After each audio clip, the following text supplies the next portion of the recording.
जय भीम। और अचानक से बिना बताए आपके बीच लाइव, और लाइव का कारण मैंने कैप्शन में डाल दिया है। बहुजन समाज में जन्मे सभी संतों, गुरुओं, महापुरुषों को नमन करते हुए, और आज का महत्वपूर्ण लाइव जो बिना किसी जानकारी के, मुझे भी जानकारी अभी आई कि भाई कल जो है पहले प्रथम चरण की वोटिंग है, और जानकारी तो थी मगर ये जानकारी नहीं थी कि अभी अचानक से बीच में जो है ना मुझे इस अपील के साथ मुझे लगा था कि कुछ वीडियो वगैरह मैंने पहले बना दी थी तो शायद वो अपील ना करनी पड़े, लेकिन हमारे भीम आर्मी के जो लीडरशिप है उनका आदेश आया कि आपको अपील करनी चाहिए। तो आज हम उत्तराखंड में हैं, जिला हरिद्वार में, यहाँ भी अपने प्रत्याशियों के जो जहाँ 14 तारीख में चुनाव है उनके समर्थन में road show, door to door campaign जो है कर रहे थे। तो फिर आदेश आया तो उन्होंने कहा कि आपको अपील करनी चाहिए, और मुझे लगा कि नहीं सही है, सब लोग अपील कर रहे हैं तो मुझे भी अपील करनी चाहिए। तो सबसे पहले तो मैं बहुजन समाज में जन्मे सभी संतों, गुरुओं, महापुरुषों को नमन करता हूँ।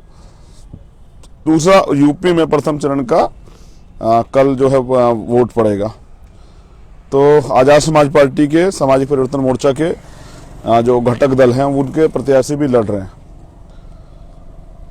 आजाद समाज पार्टी की तरफ से चंद्रशेखर आजाद बहुजन समाज के लोगों से अपील करता है कि इस बार अपने मत को बर्बाद ना करें।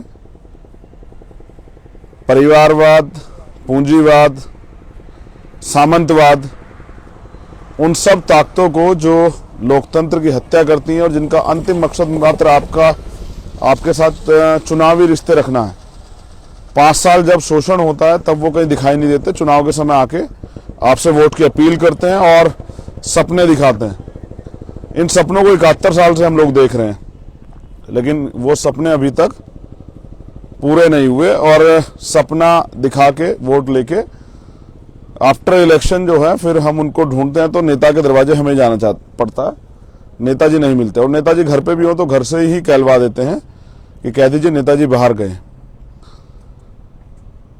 जनता वोट देती है और ये सोच के वोट देती है कि इस बार परिवर्तन होगा, इस बार उनकी जिंदगी में बदलाव होगा, जो मूलभूत सुविधाएं, अधिकार कॉन्स्टिट्यूशन ने दिए हैं वो मिलेंगे, मानव मूल्यों की वैल्यू होगी। लेकिन एक जो बहुत इंपॉर्टेंट बात आपसे करनी है, मैंने कोट भी किया, दोबारा कह रहा हूं, कल मैंने कोट किया था गोरखपुर नामांकन से पहले। जब मैं कल गोरखपुर नामांकन कराने गया तो डॉक्टर अंबेडकर की एक लाइन, राजनीतिक सत्ता वह मास्टर चाबी है जिसको प्राप्त करने के बाद आप अपनी तरक्की के सारे रास्ते खोल सकते हैं, आप अपनी सम्मान सुरक्षा सुनिश्चित कर सकते हैं, और आप इस देश में हुक्मरान बन सकते हैं। मुझे ये कहने में कोई परहेज नहीं है कि राजनीतिक व्यवस्था अगर आपके काबू में है, यानी कि आप राजनीतिक व्यवस्था सत्ता को अपने हाथ में ले लेते हैं, तो आपको कानून बनाने की ताकत आपके हाथ में आती है, और जब कानून बनाने की ताकत आपके हाथ में आती है तो फिर आप नीतियां बना के परिवर्तन कर सकते हैं, जो अभी तक नहीं हुआ है। जो समस्या मूलभूत हमारी है, जैसे जातिवाद, जैसे कास्ट एट्रोसिटी, जैसे डिस्क्रिमिनेशन, भेदभाव, जैसे रोटी, कपड़ा, मकान, अच्छी पढ़ाई, अच्छा इलाज, नौजवानों के लिए रोजगार, महिलाओं को सम्मान, महिलाओं को अधिकार, महिला सशक्तिकरण, उसके अलावा किसानों के मामले हैं, मजदूरों के मामले हैं, उनके साथ आम जनता के बुनियादी जो ढांचा बनाया गया है, जिस तरह से एक कर्नाटक में एक बड़े मुद्दों को हवा दी जा रही है क्योंकि उसका असर यूपी और जो 5 प्रदेशों में चुनाव उस पर पड़ने वाला है। एक इस तरह का सांप्रदायिक माहौल बनाया जा रहा है कि पोलराइजेशन हो, और ये कुछ दलों की राजनीतिक लालसा है कि इस तरह की चीजें आगे बढ़े जिससे कि उनको फायदा हो, और इन धार्मिक सांप्रदायिक एजेंडों में आपके वास्तविक मुद्दे हमेशा फेल हो जाते हैं, कहीं ढके जाते हैं, इस वजह से नुकसान होता है। तो मैं आपसे अपील करता हूं, आजाद समाज पार्टी काशीराम का चुनाव चिन्ह केतली, और जब जिस भी विधानसभा में जब आपको के सामने केतली का बटन आए तो आपको केतली का बटन दबा के आज़ाद समाज पार्टी को, भीम आर्मी को, सामाजिक परिवर्तन मोर्चा को और अपने भाई चंद्रशेखर आज़ाद को राजनीतिक ताकत देनी है, जिस राजनीतिक ताकत के बलबूते जैसे कहा गया है, और ये कहा नहीं गया, ये वास्तविकता भी है कि लोकतंत्र में सत्ता के साथ साथ विपक्ष की भी एक अहम भूमिका होती है। और हम विपक्ष हैं, हम सड़कों पे तो लड़े, लेकिन अगर पॉलिटिकल पावर, पॉलिटिकल स्ट्रेंथ हमारे साथ खड़ी हो जाती है, उत्तर प्रदेश में भी निर्णय आपको लेना है, किसी भी दल की एब्सोल्यूट मेजॉरिटी गवर्नमेंट नहीं बन रही है। अगर आज़ाद समाज पार्टी के मेंबर जीत के आते हैं और आज़ाद समाज पार्टी के जरिए सरकार बनती है, तो जो मैनिफेस्टो हमने दिया है महिलाओं के लिए, माँ के लिए, बहन के लिए, दादी के लिए, पिता के लिए, चाचा के लिए, नौजवान के लिए, किसान के लिए, मजदूर के लिए, तो वो मैनिफेस्टो हम लोग लागू करा सकते हैं। जिन दलों को आप आज तक वोट देते आए, भरोसा करते आए, वो आपको ठगते आए, उनसे भरोसा हटा के, क्योंकि वो आपके मुद्दों पे, भरोसे पे खरा उतरने नहीं वाले हैं, तो आज़ाद समाज पार्टी के प्रत्याशियों को वोट दें, उनको जिताने का काम करें। मैं आपसे अपील करता हूं कि आज़ाद समाज पार्टी का जो सिंबल है केतली, जहां आप केतली देखें तो आप ये समझना, मेरी माताओं बहनों से मेरी अपील है, बुजुर्गों से अपील है, नौजवान साथियों से, कि वहां प्रत्याशी सिर्फ चंद्रशेखर आज़ाद है। जब आप वोट देने जाएंगे तो याद रखना कि अपने बेटे को, अपने भाई को, अपने बच्चे को, अपने दोस्त को वोट देके ताकतवर बनाना है। और भारतीय राजनीति ने क्या दिया है, देखना चाहते हैं? मैं दिखा देता हूं। देखो, समय बड़ा बलवान होता है। मेरे पीछे एक व्यक्ति आप पड़ा सोता हुआ देख रहे हैं। हम हरिद्वार हैं, मेरे दोनों तरफ नहर है, एक छोटी नहर है, एक तरफ बड़ी नहर है, और वो जहां मेरी उंगली का इशारा है, वो देखिए उधर, वहां एक आदमी लेटा हुआ है, ना छत है ना ही कोई और सहारा। उसके नीचे जो कपड़ा है, बहुत एक सादी सी चादर है, ऊपर एक कपड़ा है। और जब मैं यहाँ लाइव करने के लिए रुका था तो मैंने देखा, मुझे लगा कि पहले कोई सामान पड़ा हुआ, लेकिन बाद में पता लगा कि ये भारत का एक जिम्मेदार नागरिक है। अगर आज भी इस लोकतंत्र में हमें सर ढकने के लिए छत नहीं मिली है, हमें इंसान जैसी जो प्रत्येक इंसान को मिलनी चाहिए सुविधा है, वो नहीं मिली है, इसका जिम्मेदार चंद्रशेखर आज़ाद नहीं है। इसका जिम्मेदार वो नेता हैं जिनको आपने आज तक वोट दी, जो 2-3 करोड़ रुपए चुनाव में खर्च करते हैं और उसके बाद उस पैसे को पूरा करने के लिए ही अपनी राजनीति को आगे बढ़ाते हैं। अमीरों की इस राजनीति से गरीबों को कुछ नहीं मिला, और गरीबों को अगर अपनी जीवन में परिवर्तन चाहिए, अधिकार चाहिए, तो उनको अपनी राजनीति खड़ी करनी पड़ेगी, वरना हालात ये हैं। हो सकता है मेरे बात करते हुए कभी उठ जाए, लेकिन सच ये है कि आम आदमी, जिस देश में आज भी अमीरों के पास बड़े बड़े बंगले हों, कोठियां हों, मॉल बने हुए, और फिर भी कोई गरीब आदमी सड़क पे सोता है पेड़ के नीचे। ये सर्दी का समय है, रात के 9 बज रहे हैं, ठंड है, टेम्परेचर में अगर कहोगे तो कोई मेरा मोबाइल देना, मैं अभी आपको टेम्परेचर बता देता हूं क्या है यहाँ का। 15 डिग्री सेल्सियस टेम्परेचर है, और 15 डिग्री टेम्परेचर पे ये हालात हैं। तो इससे ये प्रमाणिकता है कि राजनीतिक व्यवस्था जो बनी है उसका दुरुपयोग हुआ, और उसके कारण आज भी ये अकेले आदमी नहीं है। काशीराम साहब आंदोलन चलाए, झुग्गी झोपड़ी आंदोलन, शरणार्थी आंदोलन, जब दिल्ली में बड़े पैमाने पे लाखों की संख्या में लोग इस तरह रहते थे, और आज भी करोड़ों की संख्या में लोग भूखे पेट सोते हैं, बिना छत के सोते हैं, इलाज ना मिलने कारण मर जाते हैं। नौजवानों के गरीब जो हैं सपने होते हैं पढ़ाई के, और पैसे ना होने के कारण टूट जाते हैं। आप अपने किसी परिचित को खो देते हैं क्योंकि आप अच्छा इलाज नहीं करा पाते। आप अपनी बहन की शादी में बहुत सारे सपने देखते हैं, क्योंकि जेब में पैसे नहीं, आप उसको पूरा नहीं कर पाते। उस बहन के भी सपने टूटते हैं और आपके भी टूटते हैं। और कुछ गरीब लोग कर्ज लेके उन सपनों को पूरा करने का प्रयास करते हैं, और सारी उम्र जो है साहूकार का कर्ज उतारते रहते हैं, जबकि इन सब की जिम्मेदारी सरकार की है। लेकिन क्योंकि अभी हमारे लोग बड़े पैमाने पर तैयार नहीं हुए, तो धीरे धीरे वो समझेंगे कि ये वोट का अधिकार किस लिए मिला था, गुलामी के लिए, गुलामी से मुक्ति के लिए। और वोट की सुरक्षा माननीय काशीराम साहब कह गए हैं कि बहन बेटी की रक्षा की तरह करनी है। जैसे हम लोग बहन बेटी की रक्षा करते हैं, उसी तरह वोट की सुरक्षा करनी है। वोट को फेंकना नहीं है, वोट को बेचना नहीं है। जैसे कोई अपनी बहन बेटी को नहीं बेचता और सह सम्मान उसकी रिश्ता तय करके देखभाल के जिम्मेदार व्यक्ति को सौंपता है और फिर आगे भी ख्याल रखता है, उसी तरह से अपनी वोट को देना है।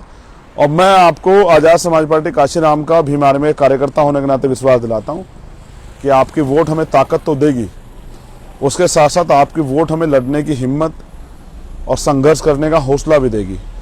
आपने आज तक अमीरों को वोट की ताकत देके आगे बढ़ाया।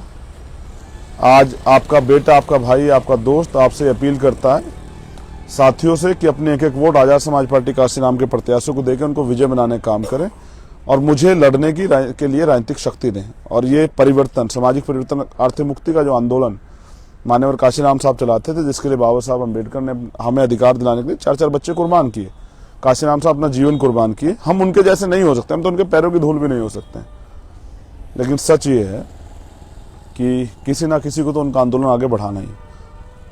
और मैं प्रयास करूंगा कि अपने साथियों के सहयोग से इस आंदोलन को आगे बढ़ाऊं। लेकिन एक बहुत इंपॉर्टेंट बात कहकर मैं इस लाइव को खत्म कर दूंगा। बाबा साहब अम्बेडकर जब जिए तब हमारे लोगों ने उनका साथ नहीं दिया। साथ देते तो हमारा राज बहुत दिन पहले आ जाता। उन्होंने अपनी पत्नी, अपने 4-4 बच्चे कुर्बान किए, लेकिन उनका सपना आज भी अधूरा है। मान्यवर काशीराम साहब जब जिए, संघर्ष किए, तो कुछ जगहों को छोड़ के उनका साथ नहीं दिया गया, जबकि बहुजन समाज का वोट 85% है। ये 85% वोट जिस दिन एकजुट हो खड़ा हो जाएगा, उनका उस दिन राज स्वतः स्थापित हो जाएगा। भाई अगर इसमें से 10-20% इधर हो जाता तो भी 50.1% जिसके पास है वो जीतेगा। उनके केंद्र में भी सरकार होगी, स्टेट में भी सरकार होगी।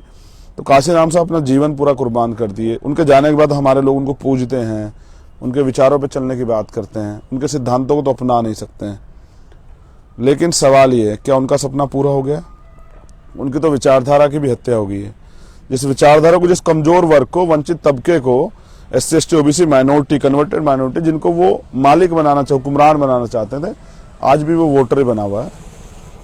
और तमाम दल क्या क्या कर रहे हैं, कोई 300 करोड़ में 50 सीटें बेच रहा है, कोई कुछ और कर रहा है, कोई कुछ और कर रहा है। कुछ लोग और नए जो हैं वो लोहियावादी कहते हैं खुद को, और फिर वो अपने मंच से कहते हैं कि अम्बेडकरवादी भी हमारे साथ आ जाए। यानी कि वो तो अम्बेडकरवादी नहीं है।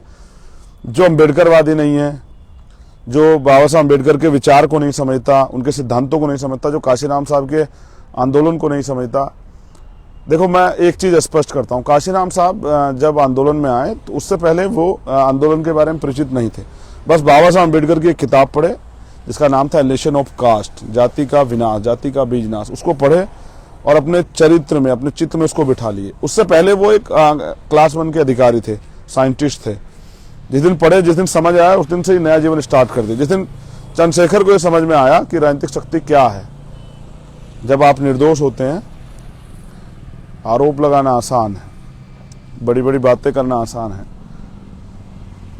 किसी के परिवार का अपमान करना, किसी के परिवार को अपमानित करना बहुत आसान है। लेकिन एक कड़वी सच्चाई ये है कि निर्दोष होते हुए जब 6 महीने की जेल के बाद मेरे ऊपर रासुका लगाई गई और फिर मैं और 10 महीने जेल में रहा, तब मुझे एहसास हुआ कि कोर्ट से भी बड़ी, भावनाओं से भी बड़ी, तमाम तरह की ईश्वरीय शक्ति जिन पे लोग भरोसा करते हैं, उनसे भी बड़ी अगर कोई चीज़ है वो है सत्ता।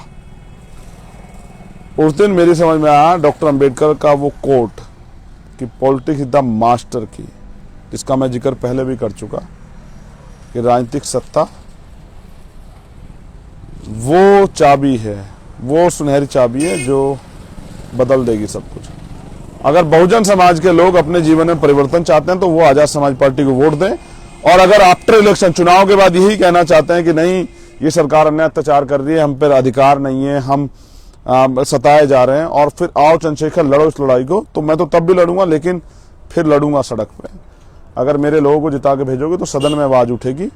और जैसे मैंने कहा, अगर हमारे जरिए सरकार बनती है तो फिर आप देखिए, जो काम 70 साल में नहीं हुआ उसको हम 5 साल में कराने का प्रयास करेंगे, क्योंकि हम पे विचार है बाबा साहब अम्बेडकर के, ज्योतिबा फूले के, छत्रपति साहू जी महाराज के, पेरियार के, महामना रामस्वरूप वर्मा के, बाबू जगदेव प्रसाद कुशवाहा के, जननायक कर्पूरी ठाकुर के जो विचार थे वो हमारे पास है। और उन्हीं विचारों से ये देश जो है सम्राट अशोक का देश बनेगा, महान बनेगा, सोने की चिड़िया बनेगा। आपने मुझे सुना, उसके लिए बहुत बहुत धन्यवाद। जय भीम, जय भारत, जय संविधान, जय लोकतंत्र। और लोकतंत्र की जय तभी होगी जब आपका निर्णय आपके लिए फायदेमंद होगा।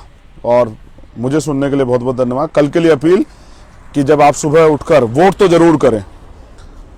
आप जब कल का दिन अपनी अपनी वोट की अहमियत समझें कि वोट से निर्माण होने वाला है शक्ति का, तो वोट तो जरूर करें। लेकिन जब वोट करें तो एक बार याद रखें, एक तरफ वो लोग हैं जिनको आपके वोट से मतलब है और एक तरफ वो दल है माननीय काशीराम साहब के असली सिद्धांतों पे चल रहा है और जो संघर्ष के रास्ते पे, जिसने सरकार के सामने घुटने नहीं टीके।